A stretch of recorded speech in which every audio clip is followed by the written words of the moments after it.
Tene December kalo kile samba flan muga anduru demes tv chena mso awniche awni yantuma ayo bismillah ko don kibaru kene ka foli anita no wan kanu wana lami bako bela jele malikono ani malikoka ayo don kibaru ni wakati sele foli ko fe kuna foli ba mino mambulu kulu da kulu ka ulu do wetalike Juma temene December kalo kile duru samba flan muga anduru no ere kon kunye cérémonie belebele ere de palais de Kuluba ere kon na min nyangmo ere kon kumanga jamana nyama le général d'armée Assimi Goïta ere bulu au cérémonie belebele ba ere kon kera wala sa le général d'armée Assimi Goïta ere kon ka jonjon di belebele ere kon ke anga jamana opérateur pétrolier ale ni syndicat ma fugata se chauffeur u bela jelere fanama menu ere tugura jamana ere kon ko ku se ko don ko bela jelere kon ke tajma fenkile wakati ere langa jamana kono Juma temene December kalo kile duru samba flan muga andru haidara kafuku Mali ministre de la communication, de l'économie numérique et de la modernisation de l'administration kalere kon boraninga foli belebele kon keninga nyesi Mali kuna foli di sonye mo ba haleni Mali kuna foli di la bela jelere kon ma wache suru bela jelere la sablo ko wati temene yere kon na ko kuna foli kolo yere kon kumega chari bololo siraw yere kon kaminu yere kon kumega Mali to jugu yere kon fo ngaya ira kafuku kuna fol dila nunu yere kon bora ninga Mali yere kon la fasa kaboni kuna fol kulu nunu bela jele yere toroma Mali alibiga barake projet belebele do yere kon kami projet mi yere kon métallique compagnie aérienne do yere kon daele li Mali jamana yere kon nana compagnie aérienne mi yere Mali tay wafana abisiga kunda compagnie aérienne to bela jele yere kon ka ko hukum yere la nyaay ka fako alam sa temene December kalo klinan samba flan mo anduru ko nyoy belebele yere do kon kera hanga Mali panguru su bayere kon ni o aéroport Modibo Keïta yere kon nyoy yere kon kuni wala sakataka compagnie aérienne kura yere kon daile ko halaya aparake chuko kuraw yere kon ganyan samba flan mungal woro yere che Cheikh ni magani alere kon doneno ni général Chigo yere kon la kami wati mne na foko bi alere kon mineno Dakar mi e Sénégal faba yere de ka sababu ke plainte do yere kon mi déposer akabo famille Jabate yere kon na kerenkerane la Sidiki Jabate halika famille yere la ko plainte yere déposer ra Chigo yere kon kama December kalo flat mene samba flan muga anduru gendarmerie de fédéral yere la ni o yere be Sénégal jamana yere kon nana ko o Chigo yere kon jalaki ka foko sugo alere kon mega nenu jugu kuma jugu yere kon fo bololo siraw yere kon kan ko plainte yere déposer ra Chigo yere kon kama ka sababu ke ko Chigo alere kon jalekileno naga wale do yere kon ni bololo siraw kan sabula mo chama yere kon mado ka fo ko Chigo alere be neni jugu kuma jugu yere kon fo bololo siraw ka ko de ko so ya jalaki Juma temene December kalo kile duru samba flan muga anduru haye kuna funya do yere kon soro kabo agence France Presse yere la ni o AFP yere kuna fulan minu yere kon mayira kafo ko ONG international NGO Safety Organization INSO ni olga bara yere de ka maminu yere kon medeme keninga nyesi maw yere kon maninga olga bara o bela jelere kolosi ko ma shegi minu yere kon kumine no Burkina Faso jamana yere kon nana ko Burkina Faso jamana yere olubla octobre kalo temene yere kon na ayo kuna funenu yere kon soro kabo agence France Presse yere de la Confédération des États du Sahel Mawerebe foire commerciale économique belebele do yere kon organisé mi yere benake palais du 29 juillet à Niamey ni o yere ko Niger jamana yere kon nana ko o foire yere be damne December kalo kile ta an woro nata katabla December kalo kile muga yere lima ni kuna funa banu ni yere bambul ko biame na min wala o yanga bidon ki par kon nana Juma temene December kalo kile duru samba flan muga anduru no yere kon ku nyana je belebele ba yere de palais de Kuluba yere kon na nyana je mi nyama yere manga jamana nyama le général d'armée Assimi Goïta yere bulu nyana je yere kon sigira wala sakata jonjon di yere kon ke anga acteur pétrolier responsable syndicat fokata se chauffeur yere kon ma minu yere kon wu seconde donc o bela jilere kon ke wala sa tajma fere be se ka do anga Mali jamana yere kon nana gele watu yere la ko cérémonie belebele ba yere keranga jamana nyama chama yere kon nyana minu yere be talike nga premier ministre ni o le général Abdoulaye Maïga yere fokata se président du conseil national de transition ni o CNTR de haleni ministre de l'industrie et du commerce fana gouvernement ma chama fana ko mekene yere ka haleni chancelier de des ordres nationaux le général Amadou Sagafuru Gueye ko ni maa nunu bɛɛ lajɛlen yɛrɛ kɔni kun bɛ ni cérémonie belebeleba yɛrɛ kɛnɛ kan grand chancelier des ordres nationaux ka kuma yɛrɛ kɔnɔna na a ye ni maa nunu yɛrɛ bɛɛ lajɛlen yɛrɛ kɔni fɔ u ka cɛsiri ale n'u ka baara kɛcogo ɲuman yɛrɛ minnu yɛrɛ ye gɛlɛya belebele yɛrɛ to an ka jamana yɛrɛ kɔnɔna na ka u se k'u denko bɛɛ lajɛlen yɛrɛ kɔni kɛ walasa tajimafɛnw yɛrɛ bɛ se ka don an ka Mali jamana yɛrɛ kɔnɔna na gɛlɛya wagati yɛrɛ la a y'a yira k'a fɔ ko wagati min yɛrɛ kɔnɔna ni maa caman yɛrɛ kɔni kun bɛ k'u profiter ni situation yɛrɛ kɔnɔna ni ka u yɛrɛ ka intérêt caman yɛrɛ kɔni ko wagati yɛrɛ kɔnɔna ko ni maa ba ninnu yɛrɛ kɔni kun bɛ ka u ka ɲɛnɛmaya yɛrɛ de bila danger yɛrɛ kɔnɔna sabula u kun bɛ k'u sew bɛɛ lajɛlen yɛrɛ kɔni ka carburant yɛrɛ ladon Mali jamana yɛrɛ kɔnɔna na le général Gueye ale ka kumaw yɛrɛ kɔnɔna na a ye tasi bila belebele yɛrɛ kɔni kɛ k'a ɲɛsin an ka pétrolier belebelew yɛrɛ kɔni ma minnu tora fasoko yɛrɛ de la sabula k'u kun bɛ ka faso ka baara yɛrɛ de kɔni kɛ o de kɛra sababu ye n'u yɛrɛ kɔni bɔnɛna u ni yɛrɛ la a y'a yira k'a fɔ ko maa ninnu yɛrɛ ye héros silencieux yɛrɛ de minnu yɛrɛ kɔni y'u ka ɲɛnɛmaya yɛrɛ bila danger yɛrɛ la k'u yɛrɛ saraka walasa jamana yɛrɛ kɔni ka na to gɛlɛyaw yɛrɛ kɔnɔna na wa a y'a yira k'a fɔ ko jɔnjɔdimi yɛrɛ kɔni kɛra an ka jamana pétrolier ninnu yɛrɛ kɔni ma k'o ye jamana ka bonyamasegi yɛrɛ de ye k'a ɲɛsin an ka pétrolier yɛrɛ kɔni ma wa u bɛɛ lajɛlen yɛrɛ kɔni kɔfɛ a y'a yira k'a fɔ ko maa si yɛrɛ de kɔni tɛna se ka Mali danbe yɛrɛ kɔni bɔ a la o bɛɛ lajɛlen yɛrɛ kɔni kɔfɛ ko cérémonie tɔ yɛrɛ kɔni kɛra ni jɔnjɔdi yɛrɛ de min yɛrɛ kɔni dira an ka jamana ɲɛma le général d'armée Assimi Goïta ni ale fana ye grand maître des ordres nationaux yɛrɛ kɔni k'ale yɛrɛ kɔni ye jɔnjɔn belebele yɛrɛ kɔni de di an ka jamana acteur pétrolier fo ka taa se chauffeur ale ni syndicat yɛrɛ kɔni ma min yɛrɛ la ni jamana wɛrɛ ka jamana kɔnɔdenw yɛrɛ fana bɛ o yɛrɛ la ko pétrolier maa mun ka bɔɲɔgɔnko yɛrɛ kɔni kɛra chevalier de l'ordre national ye an ka Mali jamana yɛrɛ kɔnɔna na wa o wagati kelen yɛrɛ kɔnɔna na chauffeur minnu yɛrɛ kɔni joginna kosɛbɛ o ko yɛrɛ kɔnɔna k'u ye médaille de mérite national yɛrɛ di o chauffeur ninnu bɛɛ lajɛlen yɛrɛ ma chauffeur minnu yɛrɛ tora o ko yɛrɛ kɔnɔna ko jɔnjɔn belebele yɛrɛ fana dira olu yɛrɛ fana tɔgɔ la k'a n'a sɔrɔ u yɛrɛ kɔni tɛ ɲɛnɛmaya yɛrɛ la tuguni sabula k'u fana y'u cɛsiri walasa tajimafɛnw yɛrɛ bɛ se ka don jamana yɛrɛ kɔnɔna na nɔgɔya yɛrɛ la Elhaji Ibrahim Touré ni ale yɛrɛ kɔni ye kuma lasela de minnu yɛrɛ ye jɔnjɔn sɔrɔ olu ka kuma lasela yɛrɛ kɔni ale ye an ka jamana ɲɛmaa le général d'armée Assimi Goïta ale ni gouvernement ma u bɛɛ lajɛlen yɛrɛ kɔni fɔ u ka nin waleɲuman dɔn yɛrɛ ma k'a ɲɛsin an ka jamana pétrolier syndicat fo ka taa se chauffeur yɛrɛ ma a ka kumaw yɛrɛ bɛɛ lajɛlen yɛrɛ kɔni kɔfɛ a y'a laɲini k'u ka minute kelen yɛrɛ de kɔni kɛ k'a sɔrɔ maa si yɛrɛ de ma kuma an ka jamana finitigilakaw ale ni chauffeur minnu yɛrɛ kɔni tora ka tasi bila kɛ olu ye a y'a yira k'a fɔ ko an bɛna to an ka jamana finitigilakaw ko wa fana k'an bɛna an ka jamana finitigilakaw bɛɛ lajɛlen yɛrɛ kɔni dɛmɛ walasa ka baaraw bɛɛ lajɛlen yɛrɛ kɛ ɲɔgɔn fɛ cogo min yɛrɛ la Mali bɛ se ka jɔ ni ka tagaɲɛ ba yɛrɛ fana sɔrɔ nin yɔrɔ yɛrɛ la an yɛrɛ bɛ an ka jamana ɲɛmaa le général d'armée Assimi Goïta yɛrɛ fɔ ale ni Mali autorité ma u bɛɛ lajɛlen yɛrɛ kɔni fɔ u ka nin waleɲuman dɔn yɛrɛ kɔni na ni k'a ɲɛsin an ka jamana maaba ninnu yɛrɛ kɔni ma minnu yɛrɛ kɔni y'u seko n'u dɔnko bɛɛ lajɛlen yɛrɛ kɔni kɛ tajimafɛn gɛlɛya wagati yɛrɛ kɔnɔna na walasa tajimafɛnw yɛrɛ kɔni ka don Mali jamana yɛrɛ kɔnɔna na sanga ani wagati bɛɛ lajɛlen yɛrɛ la juma tɛmɛnen décembre kalo tile 5 san 2025 communiqué public yɛrɛ dɔ kɔni senfɛ ministre de la communication de l'économie numérique et de la modernisation de l'administration yɛrɛ ye foli belebele yɛrɛ kɔni kɛ k'a ɲɛsin an ka jamana kunnafoni di so ɲɛmɔgɔbaw yɛrɛ ma ani an ka jamana kunnafoni di solaw bɛɛ lajɛlen yɛrɛ fana ma sabula k'olu yɛrɛ de kɔni kɛra sababu ye ni wagati tɛmɛnen yɛrɛ kɔnɔna ni kunnafoni kolon minnu yɛrɛ kɔni tun bɛ ka cari bɔlɔlɔsiraw yɛrɛ kan minnu yɛrɛ kɔni tun bɛ ka an ka Mali jamana tɔgɔjugu yɛrɛ kɔni fɔ k'olu yɛrɛ de kɛra sababu ye ni ka Mali lafasa ni ka o kunnafoni kolon ninnu yɛrɛ bɛɛ lajɛlen yɛrɛ nkalontigiya ministre y'a yira k'a fɔ ko wagati min yɛrɛ kɔnɔna ni kunnafoni kolon caman yɛrɛ kɔni tun bɛ ka cari bɔlɔlɔsiraw yɛrɛ kan minnu bɛ kɛ sababu ye ni ka Mali fanga yɛrɛ dɔgɔya hali ni ka hakilina jugu yɛrɛ kɔni bila malidenw bɛɛ lajɛlen yɛrɛ kunkolo la ko waati yɛrɛ la ni maison de la presse maaw yɛrɛ kɔni wulila ni ka Mali yɛrɛ kɔni lafasa ni ka kunnafoniya ninnu bɛɛ lajɛlen yira k'a fɔ k'olu si tɛ tiɲɛ ka sɔrɔ ka kunnafoni ɲumanw yɛrɛ kɔni cari wa y'a yira k'a fɔ ko kunnafoni diso maa ninnu yɛrɛ kɔni bɛ ka baaraw bɛɛ lajɛlen yɛrɛ kɔni kɛ walasa ka Mali yɛrɛ de dɛmɛ ani tɔgɔjugu fɛn fɛn bɛ ka fɔ Mali jamana yɛrɛ kɔni ma ni ka dankari o bɛɛ lajɛlen yɛrɛ kɔni na o b'a yira k'a fɔ ko kunnafoni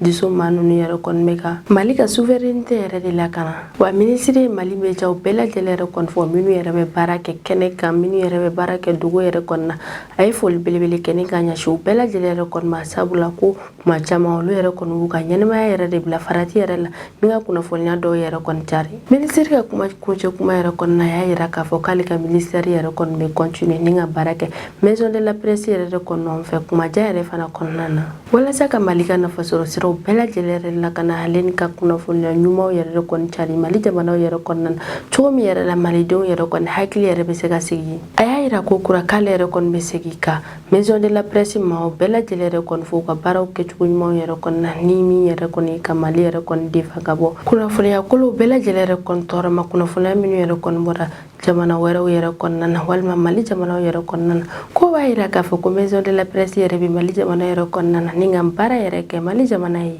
Ni yɔrɔ la an yɛrɛ bɛ maison de la presse maaw yɛrɛ fo u ka cɛsiriw yɛrɛ kɔnɔna ka Mali yɛrɛ kɔni dɛmɛ ka bɔ kunnafoniya kolow bɛɛ lajɛlen yɛrɛ kɔni tɔɔrɔ ma. Mali ale yɛrɛ kɔni bɛ ka baara kɛ projet belebele dɔw yɛrɛ kɔni ka projet min yɛrɛ kɔni bɛ tali kɛ compagnie aérienne dɔ de dayɛlɛlen Mali jamana yɛrɛ kɔnɔna na compagnie aérienne min yɛrɛ ye Mali jamana kɔnɔdenw ale ni Mali yɛrɛ de ta min yɛrɛ bɛ se ka kɛ sababu ye ni ka taama nɔgɔya malidenw bɛɛ lajɛlen yɛrɛ ma o ko hukumu yɛrɛ de la an y'a ye k'a fɔ ko alamisa tɛmɛnen décembre kalo tile 4 san 2025 ko ɲɔgɔnye belebele dɔ yɛrɛ kɔni kɛra an ka Mali pankolosoba yɛrɛ kɔnɔna ni o bɛ wele ko aéroport Modibo Keita ni ale bɛ selu yɛrɛ de ye ko kun ye conseil d'administration de Mali Airline ka session fɔlɔ yɛrɛ ni nafaba yɛrɛ kɔni kun bɛ o ɲɔgɔn yɛrɛ la sabula o ɲɔgɔn yɛrɛ kɔni kun bɛ ka kɛ sababu ye ni kun bɛ ka compagnie Mali Airline baaraw bɛɛ lajɛlen yɛrɛ kɔni sigi sen kan yanni san 2026 yɛrɛ cɛ ko Mali Airline yɛrɛ dayɛlɛli Mali jamana yɛrɛ kɔnɔna na ko kun tɛ hakilina gansan yɛrɛ de ko nka ko décision belebele yɛrɛ de kɔni kun don min yɛrɛ bɔra an ka jamana autoritéw yɛrɛ yɔrɔ la wagati tɛmɛnenw yɛrɛ la ko Mali Airline ale kuma yɛrɛ kɔni kun fɔra ko kabini san 2024 sabula ko gouvernement ka san 2024 ordonnance dɔ yɛrɛ de kɔni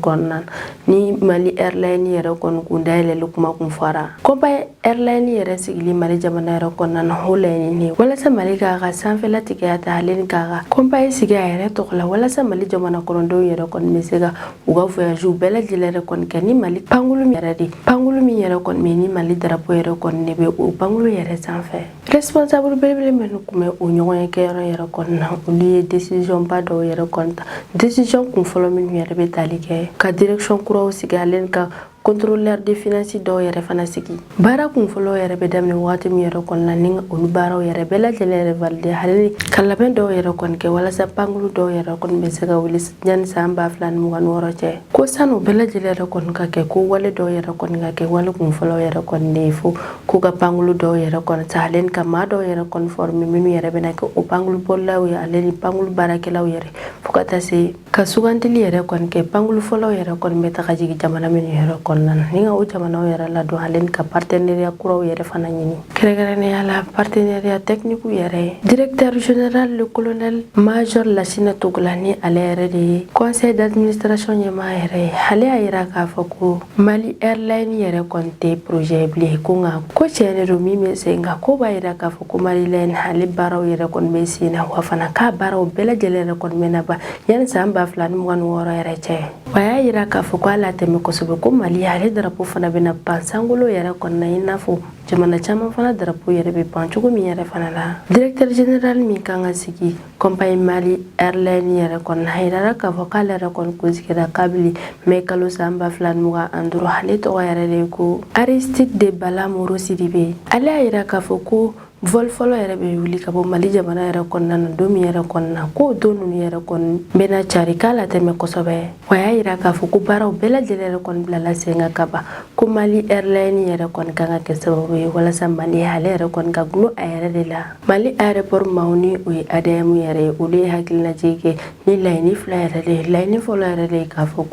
ko compagnie Mali Airline yɛrɛ kan ka kɛ pankulu min yɛrɛ kɔni ni malidenw yɛrɛ kɔni bɛ se k'a lasɔrɔ nɔgɔya yɛrɛ la k'a kan ka nɔgɔya an ka jamana tunkarakaw yɛrɛ fana ye kosɛbɛ ni nafaba yɛrɛ de bɛ olu yɛrɛ fana la an ka Mali jamana kɔnɔna na compagnie Airline Mali o ye Mali ka kunnawolo ale ni Mali ka yɛrɛ ta wa fana a b'a yira k'a fɔ ko Mali ale yɛrɛ kɔni bɛ ka a ɲɛsin ɲɛtaga yɛrɛ de ma sanga ni wagati bɛɛ lajɛlen yɛrɛ la Mali be fe ka yɛrɛ jɛma yɛrɛ la k'a fɔ ko Mali bɛ ka baara yɛrɛ de kɛ wa fana ko Mali bɛ ka a ka baaraw bɛɛ lajɛlen yɛrɛ fana sigi sen kan wa k'a latɛmɛ kosɛbɛ ko Mali ale fana drapeau yɛrɛ fana bɛna pan diɲɛ jamanaw yɛrɛ sanfɛlaw yɛrɛ la. Nin yɔrɔ la an b'an ka jamana autorités bɛɛ lajɛlen yɛrɛ fɔ ale ni équipe technique bɛɛ lajɛlen yɛrɛ kɔni fɔ olu minnu yɛrɛ bɛ ka baara kɛ don o don walasa compagnie Mali Airline ale baaraw bɛɛ lajɛlen yɛrɛ bɛ se ka sigi sen kan yanni san 2026 yɛrɛ cɛ. Cheikh Nimaga ni bɛɛ lajɛlen yɛrɛ kɔni b'a dɔn ni Général Chico yɛrɛ de a yirala k'a fɔ k'ale yɛrɛ kɔni minɛna Dakar ni o ye Sénégal yɛrɛ faaba yɛrɛ de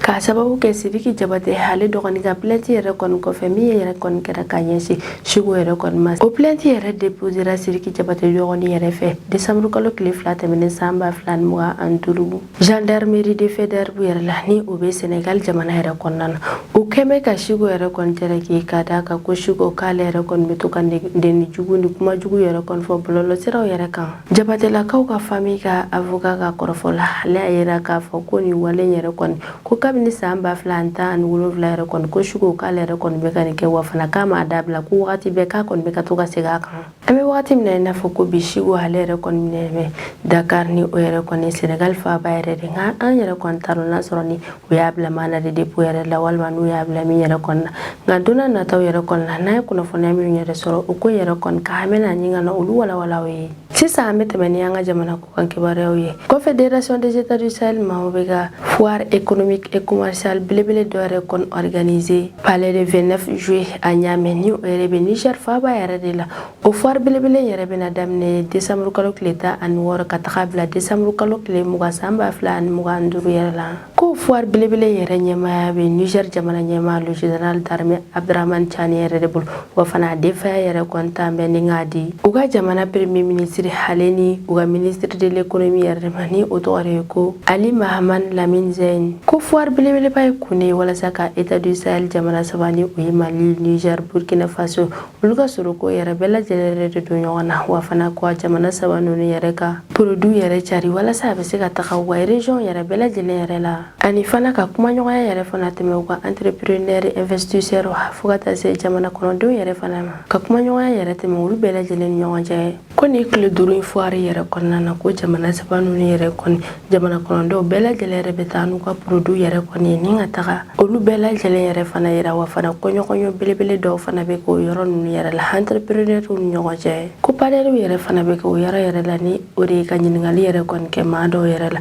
wa fana ko seko donko ko yɛrɛ bɛɛ lajɛlen fana bɛ kɛ o yɔrɔ ninnu yɛrɛ la décembre kalo tile 16 nata ye fo ka taa bila décembre kalo tile 20 yɛrɛ kɔnɔna na san 2025 n'o yɛrɛ de kɔni foire belebele yɛrɛ kɔni min yɛrɛ bɛna kɛ Niamey ni o yɛrɛ Niger faaba yɛrɛ de foire min yɛrɛ labɛnna AES jamanaw yɛrɛ kɔni ɲɔgɔn cɛ o bɛna kɛ sababu ye walasa jamana saba ninnu jamana kɔnɔdenw bɛɛ lajɛlen yɛrɛ kɔni ka bɔ ɲɔgɔn ka produit yɛrɛ kalama ale ni a bɛ se ka kɛ sababu ye ni ka ni jamana saba ninnu yɛrɛ bɛɛ lajɛlen ka sɔrɔ ko yɛrɛ fana layiriwa juma tɛmɛnen décembre kalo tile 5 san 2025 an ye kunnafoniya dɔw yɛrɛ kɔni sɔrɔ minnu yɛrɛ bɔra agence France Presse yɛrɛ kɔni na kunnafoniya minnu yɛrɛ b'a yira k'a fɔ ko wagati tɛmɛnenw na ko Burkina Faso jamana yɛrɛ kɔni tun ye ONG INSO baarakɛla maa 8 minnu yɛrɛ kɔni minɛ ni ka olu yɛrɛ bila kaso la kunnafoniya ninnu y'a yira k'a fɔ ko Burkina Faso autorité maaw ye o mɔgɔ 8 ninnu bɛɛ lajɛlen yɛrɛ kɔni bila ONG maa ninnu yɛrɛ ka baara de kun ye ka maa minnu yɛrɛ bɛ yen ni olu yɛrɛ bɛ maa caman yɛrɛ kɔni dɛmɛ ni ka olu bɛɛ lajɛlen yɛrɛ lakana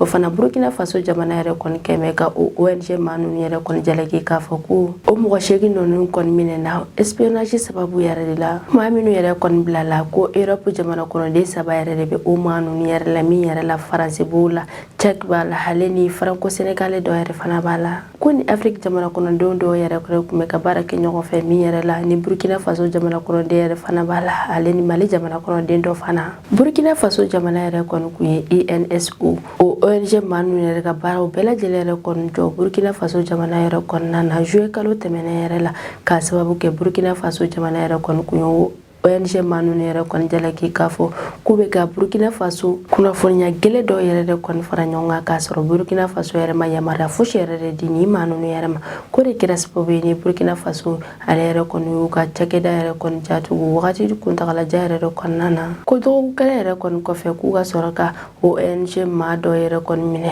tabula u y'u jalaki k'a fɔ k'olu yɛrɛ bɛ o réseau d'espionnage maaw yɛrɛ de la min yɛrɛ ye INSO ka fanfɛla yɛrɛ kɔni olu yɛrɛ ma sɔn Burkina Faso ka ni kuma ninnu si yɛrɛ kɔni ma u y'a yira k'a fɔ k'olu yɛrɛ kɔni bɛ Burkina Faso jamana yɛrɛ kɔnɔna na walasa maa minnu yɛrɛ kɔni bɛ dɛmɛ kɛ ni ka ɲɛsin maaw yɛrɛ kɔni ma ni ka olu yɛrɛ lakana agence France Presse yɛrɛ kɔni bɔra wagati min yɛrɛ kɔni na ni ka Burkina Faso ka nin ko ninnu yɛrɛ bɛɛ lajɛlen yɛrɛ confirmé o y'a sɔrɔ Burkina Faso jamana yɛrɛ kɔni ka conseil des ministres yɛrɛ kɔni fɛ Burkina Faso ale yɛrɛ kɔni kun ye sariya gɛlɛn dɔ yɛrɛ kɔni ta ni o sariya ninnu yɛrɛ kɔnɔna na ni peine à mort yɛrɛ kɔni bɔ la sabula Burkina Faso jamana y'a yira k'a fɔ ko nin maa fɛn fɛn minɛ na Burkina Faso jamana yɛrɛ kɔnɔna na k'a fɔ k'e ye crime dɔ yɛrɛ kɛ crime dɔ minnu yɛrɛ bɛ tali kɛ jatigɛ wale tigilamɔgɔ hali espionnage fo ka taa se o n'a ɲɔgɔnnaw bɛɛ lajɛlen yɛrɛ kɔni ma k'o tigi yɛrɛ kɔni bɛ minɛ Burkina Faso jamana yɛrɛ kɔnɔna na ni nin fagari juma tɛmɛnen décembre kalo tile 5 san 2025 agence de presse maaw yɛrɛ kɔni bɔra ni ka yɛrɛ jɛma yɛrɛ kɔni na k'a fɔ ko Burkina Faso jamana yɛrɛ kɔni kun ye ONG INSO maa minnu yɛrɛ kɔni minɛ ko Burkina Faso jamana yɛrɛ kɔni o maa ninnu yɛrɛ bɛɛ lajɛlen yɛrɛ bila ni ne bɛ dansigi an ka bi don kibaru kan an m'an kanubaga na lamɛnbagaw bɛɛ lajɛlen fo Mali kɔnɔ ani Mali kɔ kan aw k'an bɛn a ɲɔgɔnna wɛrɛ ma